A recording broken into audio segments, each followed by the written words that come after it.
नमस्कार, मैं हूं अभिषेक त्यागी। बाबर आजम बेचारे परेशान हैं। दिमागी संतुलन मेरे हिसाब से बाबर आजम का जा चुका है। बाबर आजम इतनी टेंशन में, ट्रोलिंग से इतने परेशान है कि अब कहने लगे हैं कि भाई साहब जिसने मुझे कुछ कहा मैं उसको जेल की सलाखों के पीछे पहुंचा दूंगा। अब खबर है कि बाबर आजम विराट कोहली को जेल की सलाखों के पीछे पहुंचाने की साजिश रच रहे हैं।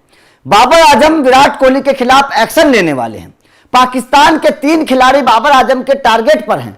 पाकिस्तान के 3 खिलाड़ियों ने अगर अपनी जुबान से बाबर आजम के लिए कुछ बोला तो बाबर आजम उनके खिलाफ कानूनी कार्रवाई कर देंगे। और पाकिस्तान के तीनों बड़े खिलाड़ी हैं।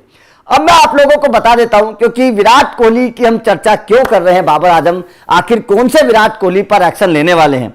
आप हो सकता है कि हैरान हो गए हो कि भाई साहब विराट कोहली पर बाबर आजम कौन सा एक्शन लेने वाले, तो समझिएगा। दरअसल पाकिस्तान के खिलाड़ी हैं पूर्व खिलाड़ी अहमद शहजाद। अहमद शहजाद को विराट कोहली से तुलना की जाती थी। पाकिस्तान का विराट कोहली कहा जाता था। उसी अंदाज में खेलते थे, लुक भी थोड़ा बहुत उसी तरीके का है। लोग उस वक्त कहते थे कि यह पाकिस्तान का दूसरा विराट कोहली है। अहमद शहजाद ने बाबर आजम के खिलाफ मोर्चा खोल दिया था विश्व कप में। जिस अंदाज में पाकिस्तान हारी, जिस तरीके से पाकिस्तान की किरकिरी हुई, बाबर आजम की बल्लेबाजी जैसी रही, कप्तानी जैसी रही, अहमद शहजाद ने बाबर आजम के खिलाफ खुला मोर्चा खोल दिया था। खुलकर आलोचना की थी, जो मुंह में आया था वो कहा था। अब बाबर आजम बेचारे परेशान हो गए, आखिर कब तक सहन करते।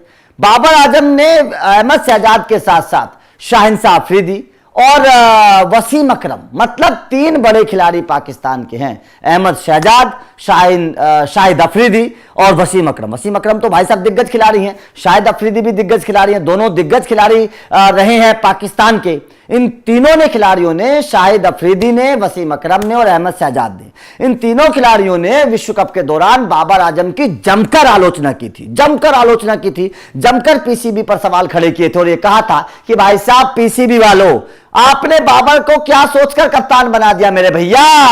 ये तो टुक टुक करके खेलता है, रन बनाता नहीं है, कप्तानी आती नहीं है। ये कैसे जिताएगा पाकिस्तान को भैया, ये कैसे जिताएगा। शाहिद अफरीदी ने तो खुलकर बोल दिया था कि शाहिन अफरीदी पर कम से कम एक टूर्नामेंट में तो यकीन करते। शाहिन अफरीदी को हटा क्यों दिया पीसीबी ने, ये तो शाहिद अफरीदी ने खुलकर बात बोली थी।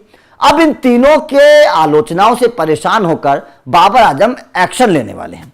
और बाबर आजम का एक्शन यह है कि बाबर आजम की टारगेट पर हैं ये तीनों टारगेट पर हैं। बाबर आजम ने साफ तौर पर चेतावनी दे दी है कि अगर मुंह से एक भी जुबान निकाली तो भाई साहब सलाखों के पीछे जाओगे, कानूनी कार्रवाई की जाएगी आपके खिलाफ और आपकी हालत खराब कर दी जाएगी। बाबर आजम ने साफ तौर पर चेतावनी दे दी है।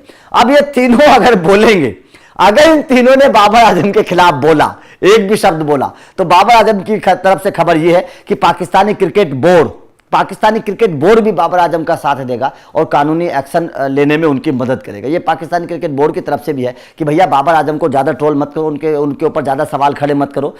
उनकी कोई गलती नहीं है, क्योंकि पाकिस्तान क्रिकेट बोर्ड ने उन्हें कप्तान बनाया था। तो पाकिस्तानी क्रिकेट बोर्ड ने भी ये लोगों से अपील की है कि भाई साहब के पुराने खिलाड़ियों से कि ज़्यादा ट्रोलिंग मत करिए, ज़्यादा सवाल मत खड़े करिए। और बाबर आजम ने भी साफ कह दिया कि अगर मेरे खिलाफ कुछ बोला गया तो मैं तो कानूनी कार्रवाई करूंगा। और कानूनी कार्रवाई में ये 3 खिलाड़ी जो हैं वो टारगेट में हैं, शाहिद अफरीदी, अहमद शहजाद और वसीम अकरम। इन तीनों खिलाड़ियों के खिलाफ बाबर आजम जो है जमकर गुस्से में है, क्योंकि इन तीनों खिलाड़ियों ने ही बाबर को सबसे ज्यादा टारगेट किया था, उनकी सबसे ज्यादा आलोचना की थी, सबसे ज्यादा सवाल खड़े किए थे।